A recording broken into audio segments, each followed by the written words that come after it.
Welcome to episode number 16 of the Eyes on Privacy podcast. This week, we're joined again by Josh Gillum. Apparently, we didn't scare him off last time, and Keith Watson. And I'm Preston Wiley, and Josh is going to introduce our article again this week. Good afternoon, gentlemen. Today's article is about a notice that the U.S. Secret Service released stating that suggesting people to not use hotel computers like in the shared area or like the business community area that they'll have like open machines that guests can use. Apparently a lot of them have been breached with keyloggers to grab people's credentials as they're logging into, let's say, log into Southwest Airlines or their Airflyer to check out, if they're checking any banking information, their finance, retirement, any type of stuff that you may be checking that is going to require a username and password, that apparently these keyloggers are capturing that information and then sending it off to the hackers or whoever has put in these keyloggers. And it sounds like these machines aren't usually updated often. Virus scan type applications or malware applications or app scanners are not either updated or even installed on some of them. And it sounds like administration of reviewing these machines is a lot of times not done by a professional IT person. Sometimes it's just the office manager of the hotel itself. And it's pretty interesting. They to use such things as like no save state operating systems, which just means that you configure the computer. Every time you shut down the computer, everything that was done on it is erased, or not really erased, but I know when it reboots that it's going ahead and rebooting from the same image and not the data that was captured from the last time used. So that way, if there was any malware put on the machine, it is more or less deactivated after that session. So I thought it was a pretty interesting article. I'm glad to see the U.S. Secret Service putting out such activity. Who's catching it, or who's actually reading this and being aware of it, is another question in itself. What do you guys think of it? I thought it was interesting that this comes from the U.S. Secret Service, and apparently it was because they arrested some individuals in the Dallas area that had actually compromised a couple of these hotel computers and installed keylogger software on there. And if you think about it, it's actually not that hard once you have physical access to a machine to install any sort of monitoring device or malware, including keyloggers. And a business center at a hotel makes perfect sense. I mean, you've got a lot of business travelers. A lot of them may be accessing their own corporate information through the system, logging into a variety of corporate systems or personal systems. So yeah, it's a target-rich environment, if you will. Well, in the security realm, and it's also mentioned in the articles, if you have physical access to a machine, you pretty much can do whatever you want with it, and that's true here. I mean, even if for example they use something to wipe the machine, the article points out if they have the ability to boot from a CD or a USB drive, they can potentially put a new image on there that has malware on it or whatever. So I personally, I would not trust a public terminal anywhere that people have access to. I would not trust one at all. So I think the advice I give to anybody is do not enter any information you don't want to lose, and if you have to, for whatever reason, change your password as quickly as possible for anything. So I think, I mean, there are valid reasons to use these computers, printing stuff, making sure your files or whatever that you're going to present at some business meeting are on your USB drive or whatever, or doing last minute, updates. There's valid reasons, but using anything that would be considered, sensitive, avoid that on a hotel computer. computer. Even if your presentation has sensitive information, definitely avoid that too. And even if you have physical access to the machine and they do put like a no save state type operating system on it, or if they have physical access, who's not to say that they took the keyboard and put a keylogger into the keyboard itself and have a logger that they're manually pulling data off of? They lose the privilege of being able to easily push it through the internet, but yet nonetheless they could still get around a software control. Right. Nearly every every hotel I think that I've been at that had a publicly accessible computers, the computers were not, under lock and key and all that. I mean, maybe you needed your hotel key to get into the room that the computer was located in, but they were never considered, a security risk or anything like that. People weren't really concerned about people, doing anything with the computers at the hotels. So, that's definitely a possibility.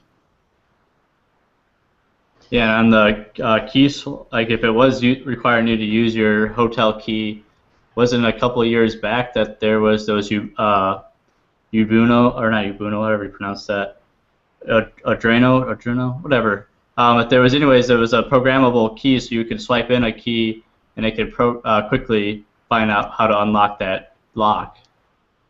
The heck was that? Right, you're thinking of the electronic locks that were easily bypassed using a programmed Arduino that would interface with the lock mechanism. Yeah. Well, the article specifically mentions that people were using stolen credit card information to register at the hotel in order to get a key card that would give them access to the computer so they could put malware on it. So, the computer may have been behind a keyed door, but, for the criminals that are stealing credit card information, well, all they really need is a credit card to get a hotel room. Makes sense. Right. Yeah, that would be an easier way of doing it. Right. What's interesting is this is not exactly public information. This was a notice sent to the hospitality industry. So if you're a guest of a hotel, you didn't hear this from the Secret Service. It was only through Brian Krebs and a couple others who posted on this that we now know that this is a problem. I mean, for most people, this wouldn't have been a second thought, right? You got to go finish that presentation. Well, just go down to the business center and do it. Now, that information is kind of restricted to just the hotels know about it, and they're not always the most tech-savvy, IT-ready people to go and make the right choices for their business center PCs. But the actual user is finding out about this, through third-hand notice, or if you will. So that's a little disturbing, but thankfully there are people out there talking about it. So hopefully this will be a little more widespread. But with most people carrying, relatively inexpensive laptops and tablets, I wonder if the need for a business center in these hotels is really the same as it was a few years ago. So some people probably should retire their business centers or just leave the printer around and just allow people to print, but not have computers around. So who knows? Well, that's true. With the iPads and Android things, I mean, people have access, as long as they have Wi-Fi, you have access to the internet almost anywhere that you go. So the need for a computer at a hotel is starting to go away, which probably means, if you think about it, that they'll be paying even less attention to those computers as they get less and less used, so they will get more and more insecure, and so things will get worse with those computers probably, and you should avoid them probably as much as you can. So printing is one valid thing that I can see them being used for, but other than that, if you have a laptop, use your own laptop. Don't use these computers. So. That's assuming you protected your laptop adequately and and don't trust the hotel wireless, right? Yes, and the other thing that you can do that has some like for example, if I was going to log into my Google account, I have two-factor authentication enabled. Right. So even if they were able to get my password, they still wouldn't be able to get into my account because they need that second factor. Now, of course, I would change my password after I was done using that computer, but I wouldn't be that worried about my password being used to log into my account since they don't have that second factor. Right. So, and that's true for any place. Facebook supports that, PayPal, a lot of banks support it. Although a lot of banks do it in a way that doesn't really protect you, in that I've seen banks, they ask for a password and then they ask you for some personal information and that's it. You get in. That's not two-factor authentication. That's basically just multiple one factors essentially.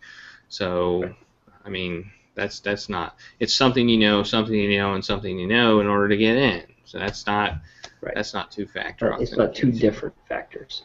Right. So. So I think if you have two-factor authentication, you can probably worry less about it.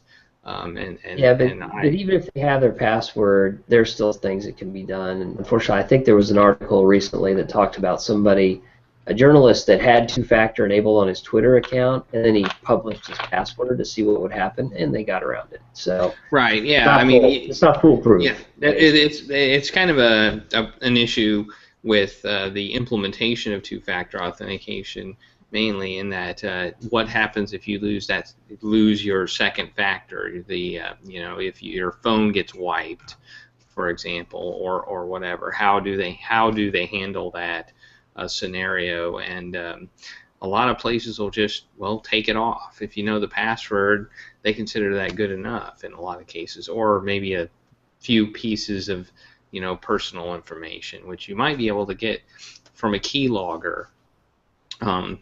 That's when in a hotel computer, for example, if they are using it for checking their email or whatever, even if they have that two-factor enabled, you might be able to get the information you need to unlock their account and disable two-factor authentication. Yep. Well, I don't know if there's a whole lot more to say about this one. Just a good warning to watch out for those business center computers, I guess. Yeah, well, there was one more thing I wanted to mention. Not about this. I was going to mention it about something else. We have talked a lot about using password managers, and before we started this, I mentioned this to Keith, that there was a security paper that was put out fairly recently where a security researcher had found vulnerabilities in 5, I believe, password management systems. One of them was LastPass. But before the paper was even released, these vulnerabilities were fixed. But I just wanted to mention it. You can go to the LastPass blog. I think it's blog.lastpass.com.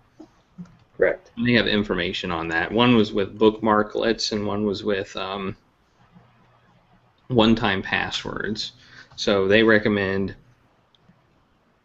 if you use bookmarklets on any site, then you should change your passwords for the particular site. Although apparently with that you'd have to go to a site that had the vulnerability on it, and you used the bookmark on it. So that seems like a very unlikely scenario.